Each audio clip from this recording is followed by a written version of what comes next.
Bonjour et bienvenue sur la chaîne de l'Après-PN, une chaîne qui parle de reconstruction après une relation perverse narcissique. En l'occurrence, pour le moment, en fait, j'aimerais parler de reconstruction après la relation, mais je reviens un peu sur mon expérience, que j'ai été moi-même victime d'une perverse narcissique, avec qui j'ai un enfant.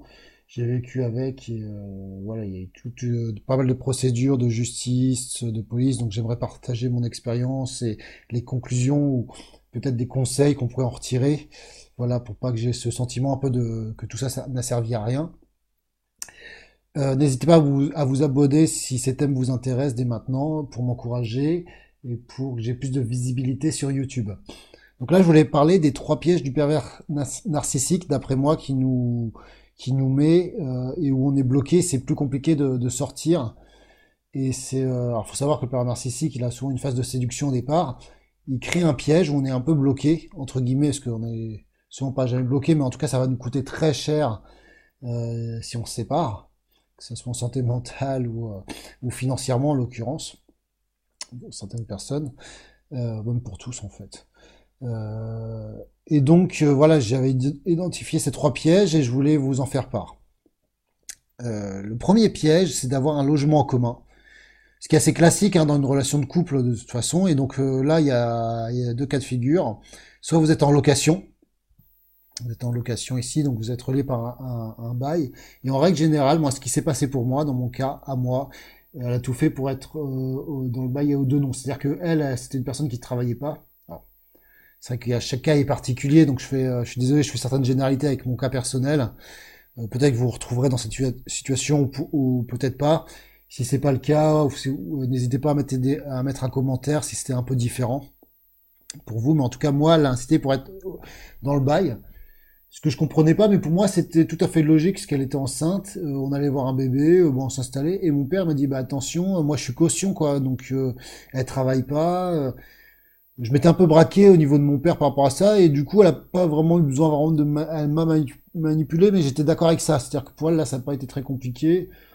Je suis un peu naïf, mais je partais dans l'idée, bah, on fait confiance quand on part en couple, et j'ai fait confiance, et comme elle était étrangère, bah, c'était mieux. Ah oui, elle me sortait cette excuse, elle était étrangère, donc c'était mieux d'avoir une justification, d'habiter quelque part. Elle m'avait probablement, elle m'avait sorti un discours, mais dans le fond, voilà, j'étais un peu naïf et un peu convaincu, donc je trouvais ça normal quand on tentait le truc de mettre le boyau de nom. À aucun moment j'imaginais tout ce qui allait se passer par la suite, en fait. Maintenant, à refaire, je sais pas comment. Je suis pas sûr que c'est vraiment une erreur, mais en tout cas, voilà, le problème, c'est à partir où le bail est au deux noms, bah, qu'elle me pousse à partir de chez moi. Et bah, le problème, c'est qui paye l'appartement. Et il y avait une deuxième menace, c'est l'engagement de la caution, qui est aussi un contrat qui est beaucoup plus fort que le contrat de location qu'on peut peut-être essayer de péter avec un juge. Mais les avocats que j'ai vus m'ont dit un engagement de caution, c'est le pire des contrats qui existent en fait, qui est incassable et qui est très très compliqué. Et mon père est engagé sur 9 ans sur l'appartement et elle habite encore, il est encore engagé pour 3 4 ans en fait. Et elle habite toujours dedans. Donc il y a toujours cette menace. Là en tout cas on a toujours cette peur qu'elle paye pas. Et du coup bah quand on veut se séparer, bah voilà on essaie de trouver une solution. Bah voilà bah faut que tu emménages ailleurs. Et bah non elle reste et voilà on est un peu coincé. Mais ça c'est pas la pire des cas même si pour moi, ça a été un petit peu difficile, mais le pire du pire, c'est d'être propriétaire. Alors là, c'est d'être propriétaire avec un père narcissique. Alors j'ai une petite anecdote par rapport à mon histoire. Elle était enceinte, et à un moment donné, bah, on veut s'installer, bah, vous savez, c'est classique. Peut-être que bah, je commence à gagner ma vie, j'ai jamais été propriétaire, je gagne plutôt bien ma vie, et peut-être c'est le moment d'être propriétaire. Et là, elle était dans la phase de séduction à mort, elle était toute gentille, tout était parfait. On faisait des visites, et alors comme je pouvais pas chercher un 3 pièces pour avoir une chambre pour l'enfant en région parisienne, bah, je devais m'éloigner un peu, quoi. Je pouvais pas me permettre d'être proche Paris. Et donc j'ai trouvé une ville et j'étais à 20 minutes du RER. Et en fait, moi j'étais parti pour acheter cet appartement et en fait elle a refusé, c'était trop loin du RER. C'est que madame voulait pas faire 20 minutes à pied pour aller au RER, mais ça m'a sauvé la vie en fait. C'est-à-dire qu'à ce moment-là, j'aurais signé, j'aurais lancé le truc et en fait le couple allait bien. Et vous voyez, comme elle est gentille, et ben on se dit c'est la solution, mais heureusement que voilà, heureusement que j'ai pas signé. Et parce que j'ai rencontré une personne qui avait 50-55 ans, une femme, j'en ai parlé d'une de mes vidéos qui était une de mes chefs, qui a vécu avec un père narcissique. voilà, qui travaillait énormément et qui était propriétaire. Et puis donc c'était l'inverse, et lui a profité d'elle et elle, mais elle a raqué à mort, elle a dû partir, il payait pas, il était dans la maison. Enfin, vous voyez, c'est pas forcément homme-femme. Je fais aucune distinction dans ce ordre d'idée, mais c'est vraiment le pire des cas pour moi. Alors, soit vous achetez seul, il y a deux solutions, soit vous achetez seul, et donc effectivement il y a un remboursement de prêt bancaire que vous devez payer. Et donc si vous partez, bah, vous êtes endetté et sachant que la personne est toujours là. Et si vous êtes un homme, en tout cas ce qui s'est passé pour moi, c'est qu'elle m'a poussé à partir de chez moi. Alors c'est passé pour moi, mais j'étais en location en fait, avec le bail aux deux noms. Mais quand j'avais regardé sur internet, ça arrive franchement très souvent, où là arrivent vraiment les violences en fait, pour vous pousser à partir de chez vous. Mais vous pouvez pas. Mais attends, vous allez habiter où? Vous pouvez pas payer deux appartements en même temps. Vous avez un prêt. Comment on va payer? Et en fait, mais ça arrive souvent, quoi. Je suis désolé, je veux pas qu'il y ait des nanas, mais je veux pas faire de généralité homme-femme. Mais enfin moi, ça me choque, quoi. J'ai vu sur un groupe Facebook, il y avait une nana qui était une fille d'un père narcissique qui réexpliquait son histoire avec sa mère et avec son père en tout cas, et c'était exactement la même histoire que ça, et il était propriétaire. Et j'ai pensé un peu au cas inverse. Alors n'hésitez pas à mettre dans les commentaires si c'est le cas. C'est un peu l'inverse, c'est que vous êtes fait prendre par un père narcissique qui a plutôt les moyens financiers, qui est lui est propriétaire. Vous êtes bloqué dépendant et lui devient violent et vous êtes un peu bloqué pour partir. Et c'est là où il assoit un peu son pouvoir. Donc vous voyez, quand je réfléchis, en fait, c'est un peu des cas similaires. Et d'ailleurs, elle pourrait très bien me faire passer pour un père narcissique. Et c'est elle avait essayé de faire ça, c'est de me faire passer pour le mec qui était violent. Et puis comme ah bah moi j'ai payé tout, que c'est moi qui avais l'argent, c'était moi le pervers narcissique en fait. Mais elle a pas pu faire ça. Bon voilà, je vous expliquerai ça sur d'autres vidéos parce que j'ai parlé aux assistantes sociaux, j'ai fait un signalement au PMI. Donc à un moment donné, son discours ne tenait pas la route en fait. L'autre solution, c'est que vous vous achetez à deux, et je crois que c'est voilà, ça c'est le pire des pires des pires du cas. C'est que finalement, faut l'accord du père narcissique pour revendre, ce qui est quasiment mission impossible, j'imagine. Et là, j'ai remis un peu la même chose, c'est qu'il vous pousse à partir de chez vous et violence, et vous êtes bloqué et dépendante. Et d'ailleurs, donc j'en reviens à ma petite histoire, elle voulait en fait, mais oui, mais ah oui, mais c'est vraiment que quand je vous raconte l'histoire, bah, les souvenirs me reviennent. Elle voulait acheter, elle voulait acheter un petit peu avec moi. Elle a tout fait pour acheter à deux quand on voulait acheter en fait. Elle n'avait pas d'argent, mais elle me disait ouais, mais non, tu me mets un petit peu pour que j'ai une participation. Mais je comprenais rien à l'époque. Puis comme je m'étais pas formé à l'immobilier, la notion de l'argent c'est quelque chose de très flou pour moi et c'est quelque chose que je travaille maintenant. Mais elle avait tout fait, voilà. Mais c'est pour ça qu'ils sont conscients de ça. Moi, j'en ai pas de ce petit schéma, j'en étais pas conscient. Mais eux, ils savent très bien, quoi. Ils savent très bien ce qu'ils font. Ils maîtrisent très bien toutes les procédures. Et à un moment donné, quand elle était dans le cas, quand j'étais dans le cadre d'être propriétaire et on avait laissé tomber à un moment donné, elle a tout fait pour que j'achète. En fait, à deux, quand elle voulait être genre à 10%, au pire qu'elle demande à sa famille d'avoir, elle m'avait même pas dit ça, quoi, tu vois. Mais peut-être soit d'avoir un papier ou soit d'avoir sa famille qui rajoute de l'argent, mais histoire d'être achat à deux et d'être plus bloqué en fait. Ils vont tout faire pour vous mettre dans ce genre de situation. Voilà. Deuxième situation, c'est être marié avec un pervers ou une perverse narcissique. Donc il crée une sorte de lien et d'engagement, sachant qu'on peut divorcer. Donc dans ce cas-là, ça entraîne une séparation en justice et donc ça inclut un coût de jugement. Donc frais d'avocat, procédure, c'est très long.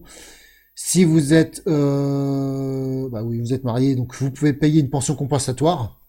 Donc si vous, alors d'ailleurs ça peut marcher dans les deux cas, mais bon c'est plus souvent si vous êtes un homme qu'elle ne travaille pas, et bah ça existe en quoi. C'est oui, enfin les féministes diront bah non on est indépendante, on veut l'égalité et tout, mais pourtant dans la justice ça existe encore. Bon je veux pas trop rentrer dans ce débat. Mon avis n'est pas forcément tranché, mais voilà il peut y avoir une compensation compensatoire. Alors moi c'était pas le cas, j'étais pacsé dans mon histoire. J'ai été paxé, donc quand j'ai vu une de mes avocates, elle m'a dit mais heureusement que vous n'étiez pas marié quoi. Là vous preniez cher, pension compensatoire et tout. Il y a le paiement du logement qui est relié si vous êtes propriétaire. Alors là c'est fatal. Alors là si vous êtes marié propriétaire c'est fatal, c'est-à-dire que le juge, alors faut le savoir, le juge aux affaires familiales peut dire bah madame habite dans le logement que vous avez acheté et c'est vous qui payez. Il peut faire ça parce que vous êtes marié. Ce qui n'est pas le cas que si vous êtes pacsé ou si vous êtes ni l'un ni l'autre. Là, il peut pas imposer, il peut pas rentrer. Normalement, le juge des affaires familiales gère que la séparation. Mais si vous êtes marié, il peut. Alors, j'ai pas les mots juridiques. Voilà, je suis désolé, j'ai pas d'exemple, mais voilà. Si vous êtes, voilà, en fait, c'est un combo quoi. C'est un combo quoi. Si vous êtes marié plus l'autre est proprio, ça peut être fatal quoi. Elle peut très bien, même si moi j'aurais acheté, je me serais séparé. Le juge, pour l'intérêt de l'enfant, madame n'a pas les moyens de subvenir aux besoins. L'enfant a besoin du contact de la mère, patati patata. Ils habitent dans la maison, monsieur part et voilà. Et c'est pas son problème et puis c'est à lui de payer parce qu'il voilà, il est responsable. Voilà, donc bah, la perte de temps, j'ai mis ça parce que c'est beaucoup de perte de temps au final. Bon, c'est peut-être nécessaire. La perte de bien-être, alors là, c'est au niveau de la santé mentale. Bon, j'ai rajouté tout ça parce que, voilà, maintenant, si je dois repartir en justice avec ce que j'ai vécu, même contre d'autres personnes, mais je ferai tout pour pas aller en justice. Je préfère, même si j'ai raison, j'ai envie de dire, bah, je préfère peut-être payer 300 euros, 400 euros, parce que c'est vraiment dur à supporter. Alors, peut-être que c'est très dur au niveau de l'affaire familiale, parce que ça vous touche au plus profond de votre cœur. Peut-être que dans une histoire de justice où ça touche des biens matériels, où voilà, où il n'y a pas vos enfants. C'est peut-être moins grave, mais voilà, si je peux éviter maintenant des frais de justice ou rentrer en justice en règle générale, maintenant je pense que je le ferai. J'essaierai de m'entendre à l'amiable, ce qui pas forcément facile avec un père narcissique. Et l'autre piège, c'est d'avoir un ou plusieurs enfants en commun, qui est le piège idéal. Moi, c'est vraiment suite. Elle s'est révélée vraiment, Yannick qui était enceinte. Elle s'est révélée à partir du moment où j'ai laissé tomber l'achat de la maison, de l'appartement. C'est qu'à un moment donné, j'ai dit, bah, je me rends compte, elle avait refusé, quoi, j'ai refusé, pardon, excusez-moi, j'ai refusé d'acheter parce que, en fait, bah, j'ai pas les moyens, c'est trop loin, bah, je peux pas acheter, en fait, donc je dis, bah, tant pis, on reste en location. Et à un moment donné, j'ai plus subvenu à ses besoins financiers, et c'est là où elle est devenue violente, en fait. J'avais un enfant en commun, évidemment. Alors, la solution, c'est séparation à l'amiable. C'est bah, avec un personne narcissique, je vous dis, c'est impossible. Vous allez payer très très cher. Pourquoi pas, hein, si vous êtes blindé, vous êtes un homme. Franchement, c'est peut-être la solution. Hein, mais j'aurais jamais confiance en ce genre de personne, quoi. Et je vois même pas comment on pourrait dire, bah ok, on met à garde alternée, je te donne un maximum d'argent. Enfin, après, enfin, la partie inverse, ils diront, bah vous voyez, monsieur, il achète madame pour avoir l'enfant. Enfin, je vois même pas comment c'est possible, en fait. Et si on sépare aussi en justice, encore une fois, pour voir la modalité de garde des enfants. Et là arrive pension alimentaire, se décider pour le temps de garde, le mode de garde en fait, garde alternée ou garde. Alors elle va. Alors je suis désolé hein, pour Léna qui me suivent, mais bon là je sais pas comme je suis un homme, elle va tout faire pour demander la garde. Moi j'ai essayé de faire tout faire pour. Alors, j'ai demandé la garde parce qu'il y avait des violences sur l'enfant, mais à un moment donné je me suis rendu compte que c'était pas viable. Enfin, ça a été le bordel. Ma justice a été le bordel. Et à un moment donné, j'ai essayé d'avoir la garde alternée, médiation familiale. Enfin, j'essaie d'avoir le maximum de temps de garde pour mon enfant, en fait. Et médiation familiale, mais avec un père narcissique, c'est carrément très très compliqué. Il va tout embrouiller. J'ai fait une vidéo là-dessus, donc n'hésitez pas à aller la voir. Et donc voilà le petit. J'ai pas réussi à zoomer. C'est un peu dézoomé, mais voilà un peu les trois pièges. Là, on voit plus rien. Les trois pièges du pervers narcissique que j'ai établi. Donc n'hésitez pas à liker la vidéo si vous l'avez aimé et à rajouter des pièges. Voilà, si vous en voyez d'autres. Moi, c'est les trois pièges concrets que je vois. Et c'est qu'une fois que ces trois pièges sont mis en place et qu'à un moment donné, si vous subvenez plus à ses besoins, ou inversement, si vous êtes une femme, peut-être que vous êtes dépendante financièrement de lui, qui va se découvrir et devenir violent et montrer son vrai visage. Voilà, bon bah à demain pour une prochaine vidéo. Merci.